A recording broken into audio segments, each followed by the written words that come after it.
And just to go a little bit further, maybe something to do with if there's a way to portray in the film, or maybe some other medium, economy and Buddhism. Could you expand a bit? Because I think whatever there needs to be discussed with scientists and Buddhists, I think we have reached to a level where there's nothing much to discuss. This is how I feel. But economy and Buddhism are very, very complementary, I feel. I feel economy, I don't know, from a little thing that I have heard and I've read, economy is a really good study of illusion. It's a really good study.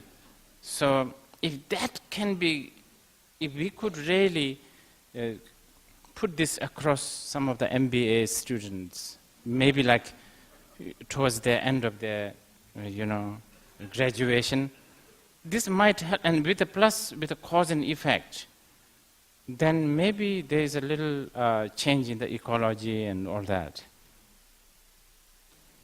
Okay. We just have time for maybe one or two more questions. It's been a long day for Rinpoche. Yeah.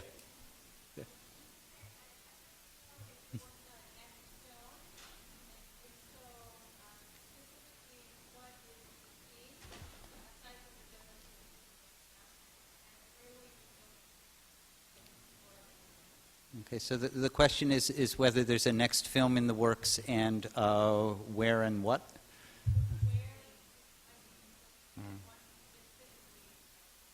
Right. What would it be about, and where would it be filmed? Well, there has been one, and I somehow lost my inspiration, and I think it's called also writer's block, is it? But in my case, I don't know, somehow I lost my inspiration, and I tried to watch some film recently. None of them inspired me. In fact, made me even less interested in the film or all the business of filmmaking. Anyway, I have this idea. I've actually written it down, a few drafts. I'm hoping that maybe within this month I will decide whether to make it or not. It's again set in Bhutan, and I thought this is because it's the right time, I believe, because Bhutan this coming March, actually the king is finally giving his power to the people, and Bhutan is actually beginning with his democratically elected first prime minister.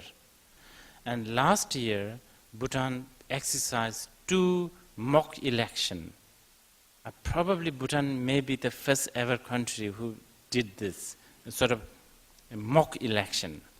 And I thought that is so interesting. So I wrote a story around the mock election about how the king actually summoned a particular officer to teach the value of election, and how just all this concept of election, democracy, and all of these kind of new phenomena, or it doesn't make sense to some part of the world. You understand? So I have a story written down. I'm not that 100% involved or want to involve at the moment. One more. Yeah. In Western media, it seems that the idea that the audience has an attention span of about 5 seconds, so that there's always constant change, constant scenery change, motion, movement, and such.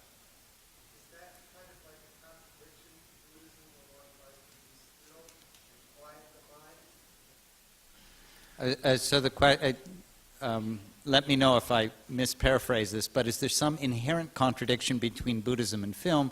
Because film is really playing toward a notion that our attention span is very short, in the West, anyways, and therefore you have to move through things very quickly, and Buddhism somehow that's not something to aspire to. No, actually, I really want to answer this properly, because this is actually this stillness. I was telling you about how I'm a little bit worried about Buddhism is now becoming a path to happiness. And equally, I'm also worried about Buddhism being sort of known as path of stillness, so to speak. Oh, like calm, slow thinking. No, you can think as fast as you want, as crazy as you want, as wild as you want. I think the only thing that Buddhists are demanding, or the Buddhism is demanding us, is you can do whatever you like as long as you know that's what you are doing. But now that's easier said than done, Most of the time, whether we do it slow or fast, we don't know what we are doing, because the act has already become superior than the us.